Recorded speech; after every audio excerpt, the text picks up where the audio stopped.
खोए हुए बेटे की कहानी। यह कहानी क्षमा, पश्चाताप और पिता के बिना शर्त प्यार के बारे में है। यीशु भीड़ को संबोधित करते हुए एक कहानी कहते हैं। एक आदमी के दो बेटे थे।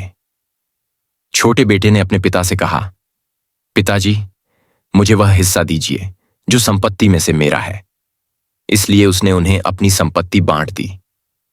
कुछ दिनों बाद छोटे बेटे ने सब कुछ इकट्ठा किया और एक दूर देश में चला गया, और वहां उसने अपनी संपत्ति को रंगीन जीवन में बर्बाद कर दिया। जब उसने सब कुछ खर्च कर दिया तो उस देश में एक भयंकर अकाल पड़ा और वह तंगी में पड़ने लगा।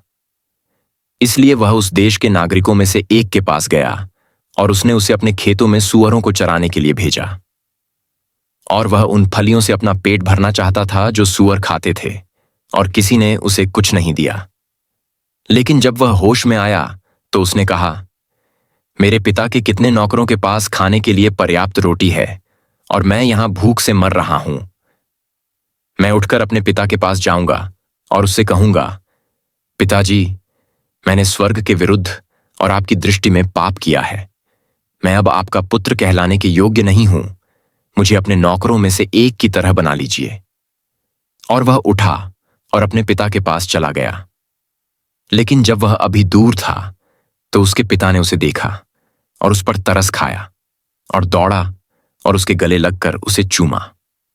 और बेटे ने उससे कहा, पिताजी, मैंने स्वर्ग के विरुद्ध और आपकी दृष्टि में पाप किया है।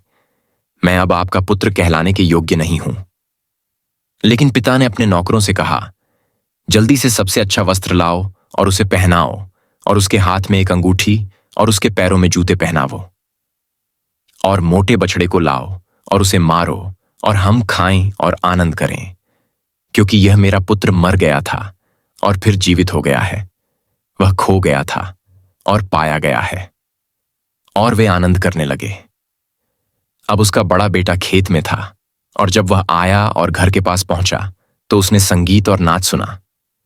उसने नौकरों में से एक को बुलाया और पूछा कि ये बातें क्या हैं। और उसने उससे कहा, तेरा भाई आ गया है और तेरे पिता ने मोटे बछड़े को मार डाला है, क्योंकि उसने उसे सुरक्षित पा लिया है। लेकिन वह क्रोधित हो गया और अंदर जाने को राजी नहीं हुआ। उसके पिता बाहर आए और उससे विनती की। लेकिन उसने अपने पिता से कहा, देखो, मैं इतने वर्षों से तुम्हारी सेवा कर रहा हूं और मैंने कभी भी तुम्हारी आज्ञा का उल्लंघन नहीं किया, और तुमने मुझे कभी भी एक बच्चा नहीं दिया कि मैं अपने दोस्तों के साथ आनंद कर सकूं।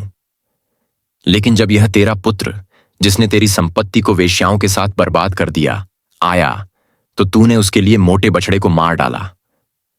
और उसने उससे कहा, पुत्र, तू हमेशा मेरे साथ है और जो कुछ मेरा है वह तेरा है। यह उचित था कि हम आनंद करें और प्रसन्न हों, क्योंकि यह तेरा भाई मर गया था और फिर जीवित हो गया है। वह खो गया था और पाया गया है। संदेश। यह कहानी हमें सिखाती है कि परमेश्वर हमें बिना शर्त प्यार करता है, भले ही हम पाप करें। यह हमें यह भी सिखाती है कि हमें पश्चाताप करना और परमेश्वर के पास वापस आना चाहिए। यह कहानी क्षमा और करुणा के महत्व पर भी जोर देती है।